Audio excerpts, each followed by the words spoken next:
Hello everyone and welcome to an episode of Minecraft. My name is Newborn and I'm posting this video in response to a video posted by CaptinSparkelz where he reviewed the new sticky pistons in the piston mod. So one of the problems he encountered was when he was trying to make a sticky piston bridge, he had something like this. He'd extend the bridge in sequence, but when you try to retract the bridge, you get something like this, and that's because a sticky piston can't pull an extended piston. So people have been setting up a automated system to do something like this, where it retracts each block one at a time until you get all the way back to the back. Now the size of these things has gotten kind of ridiculous and pretty complex, so I set out to find an easy way to build a unpassable sticky piston bridge, and that's what I've done, and I'll bring that to you in just one moment. Alright everyone, so here we have an example of our bridge, and what we're going to do here is I've wired this bridge up so that with the push of a button, and I've got instant mine on, dang it. With the push of a button, it's going to expand the bridge. Now, it's perfectly safe to walk across, you're not going to fall through the arm struts or anything like that, and when we hit the button again, the bridge is going to retract, and it's going to do so pretty fast. So you're not going to be standing out there when this happens. Now we'll go ahead and expand it again, and I just want to show you that one button controls everything as far as the expansion and retraction of this bridge. And I've actually got it wired up right now so that there's a button on either side, and that's actually really very easy to do. You just have to attach the button to the same line as the other button. But let's go on outside and I will show you just exactly how I built this. Alright, so here we've got it. We've got the sticky piston bridge, and this is laid out in a 2D format, so you can pretty much see everything that's going on right now, except for a couple of redstone torches that are underneath. But this is the entire thing. So the builds that people were making that retracted each piston one at a time were just taking a lot of time, and the design of the things was massive. So what I've got here is we have our sticky piston bridge. Now the wood here represents your lava, and we'll just go ahead and fly on down here, and I'll go ahead and try to jump this gap here if I can jump off the piston, and you can see that you're not even getting close to the other side of this bridge here. So what we've got going on is we have a redstone torch here. Now the inverter gates like this, if you don't know how these work, then you just are gonna have to YouTube some redstone gate videos. But an inverter gate here, basically when the wire is coming into the side of it with a charge, the torch is going to be off. So when we remove this charge, the torch will turn on and the piston will expand. So let's go ahead and jump on out over here. Now what we've got here is the same exact thing, just with a redstone repeater. Now you can use wire for this, I think. No, you can't. Because the two blocks are right side by side to each other, if you put redstone wire here, redstone wire will connect itself together. So by using repeaters, I'm able to direct the flow only into the side of this block.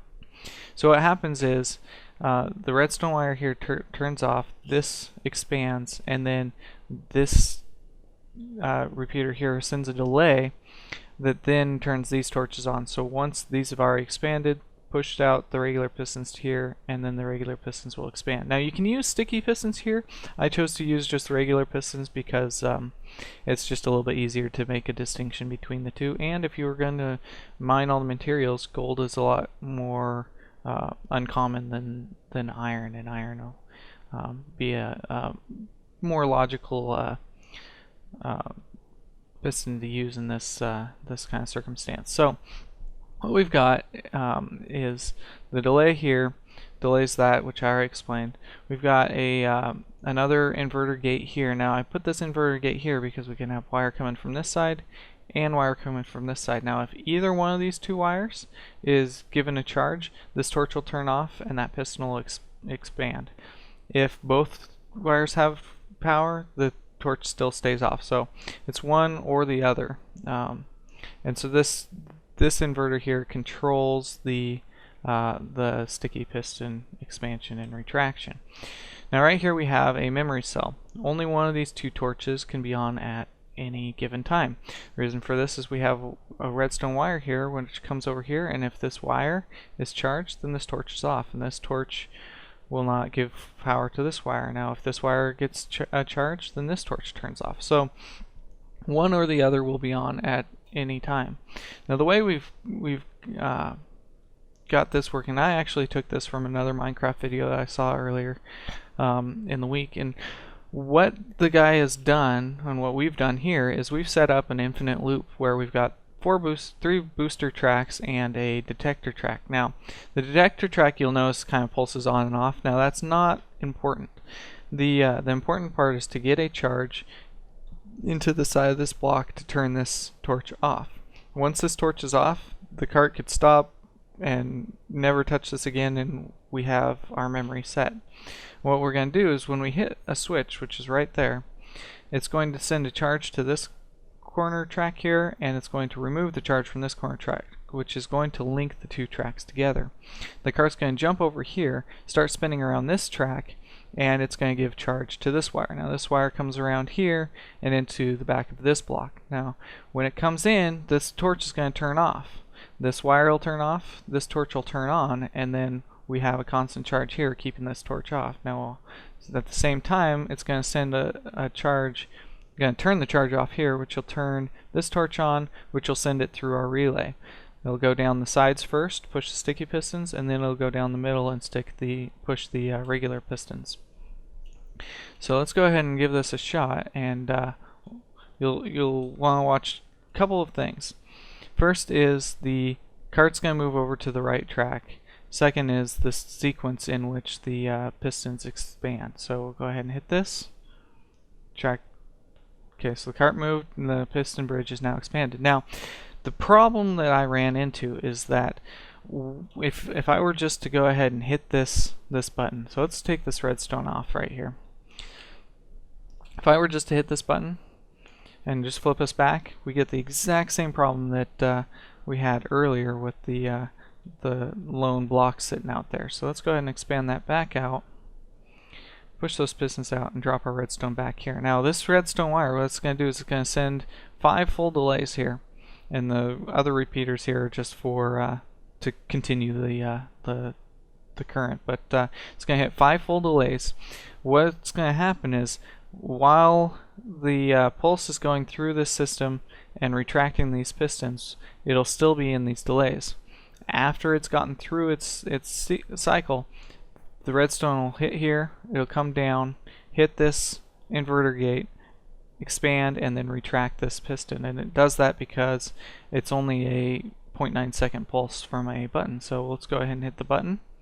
And you see that everything expands, and then we reach out and grab, or everything retracted, and then we reached out and grabbed those. So this is a working example of how we can build the bridge. Now I haven't tried, adding any more pistons than just a 4-gap bridge, but I would believe that you'd want to if you were going to build this on a larger scale, say you were going to go 8 or 10 blocks, you'd want to set one of these bridges up and then have a second set of bridge over here. But that's something maybe you guys can figure out, is how to use this and expand and retract a bridge just a little bit faster. So there you have it. Now I'm going to go on and show you guys this same basic principle, but what I've done is I've added a clock on either side, a 1-cycle clock, and what that does is it retracts this bridge a little bit faster. It takes about half as long as the